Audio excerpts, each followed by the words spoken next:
नमस्कार। आज 4 जनवरी 2026 है। तो चलिए आज की उन सभी जरूरी खबरों पर एक नजर डालते हैं जो सीधे सीधे परीक्षा की तैयारी में काम आने वाली हैं। बिना कोई देर किए शुरू करते हैं। तो सवाल यही है कि आज की तारीख से ऐसा क्या-क्या है जो एग्जाम्स में पूछा जा सकता है। आइए एक-एक करके हर जरूरी खबर को समझते हैं। सबसे पहले बात करते हैं राष्ट्रीय घटनाक्रम की। देखते हैं कि देश में कौन सी नई नियुक्तियां और परियोजनाएं हैं जो आजकल चर्चा में हैं। अच्छा, तो पहली और बहुत ही जरूरी खबर है एक अपॉइंटमेंट से जुड़ी। इसको ध्यान से नोट कर लीजिए। न्यायमूर्ति महेश शरद चंद्र सोनाक अब झारखंड उच्च न्यायालय के नए मुख्य न्यायाधीश बन गए हैं। एग्जाम्स में इस तरह के सीधे सवाल पूछे जाते हैं, इसलिए ये नाम बहुत महत्वपूर्ण है। अब बात करते हैं एक बड़े प्रोजेक्ट की, इंजीनियरिंग के एक बेहतरीन नमूने की। भारत की पहली बुलेट ट्रेन परियोजना ने एक बहुत बड़ा मील का पत्थर पार कर लिया है। जी हां, मुंबई अहमदाबाद रूट पर देश की पहली पर्वतीय सुरंग बनकर तैयार हो गई है। ये इस प्रोजेक्ट की तेज रफ्तार का एक बड़ा संकेत है। चलिए अब दूसरे सेक्शन की तरफ बढ़ते हैं। यहां हम बात करेंगे प्रेरणा और नए कीर्तिमानों की, इतिहास से लेकर आज तक। कल यानी 3 जनवरी को समाज सुधारक सावित्रीबाई फूले की जयंती थी। ये तारीख साल 1848 और पुणे में लड़कियों के लिए पहला स्कूल खोलने का उनका काम, ये सब भारतीय इतिहास के लिए बहुत ज्यादा महत्वपूर्ण है। उन्हें भारत की पहली महिला शिक्षिका होने का गौरव भी प्राप्त है। ये एक ऐसा तथ्य है जो हमेशा याद रखना चाहिए। और देखिए, इतिहास की प्रेरणा से आगे बढ़ते हुए आज का एक शानदार कीर्तिमान। टेनिस की दुनिया में 45 साल की उम्र में वीनस विलियम्स ऑस्ट्रेलियन ओपन 2026 में खेलकर इतिहास रच रही हैं।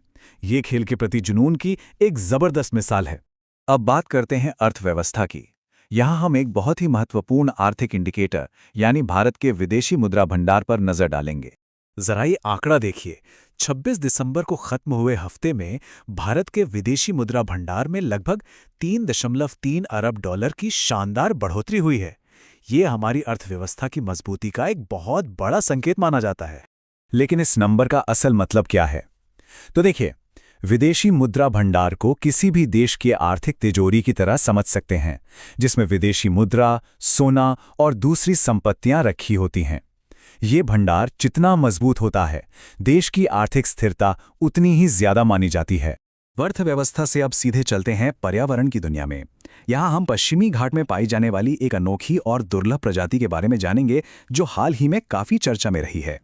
मिलिए गैलेक्सी फ्रॉग से। नाम ही कितना दिलचस्प है ना? चलिए अब इसके बारे में वो जरूरी बातें जानते हैं जो सीधे सीधे परीक्षा में आ सकती हैं।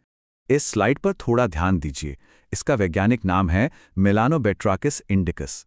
ये पश्चिमी घाट के केरल और तमिलनाडु में पाया जाता है और एक स्थानिक यानी एंडेमिक प्रजाति है। मतलब ये सिर्फ इसी खास इलाके में मिलता है। इसकी पहचान इसकी काली त्वचा पर मौजूद नीले नारंगी धब्बों से होती है, जो सचमुच एक आकाशगंगा की तरह दिखते हैं। और अब हमारे आज के विश्लेषण के आखिरी सेक्शन में बात करते हैं आज के विशेष दिन की।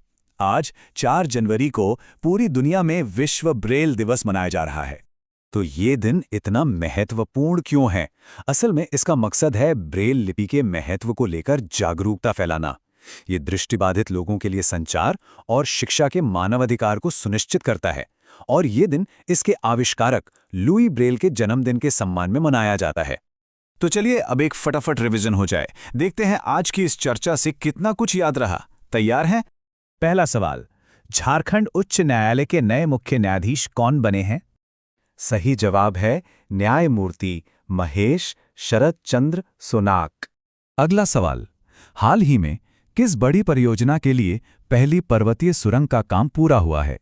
इसका उत्तर है Mumbai Ahmedabad high speed rail. और आखिरी सवाल, गैलेक्सी फ्रॉग का मुख्य निवास स्थान कहाँ है? और सही जवाब है पश्चिमी घाट। तो ये थी आज की कुछ महत्वपूर्ण सुर्खियां।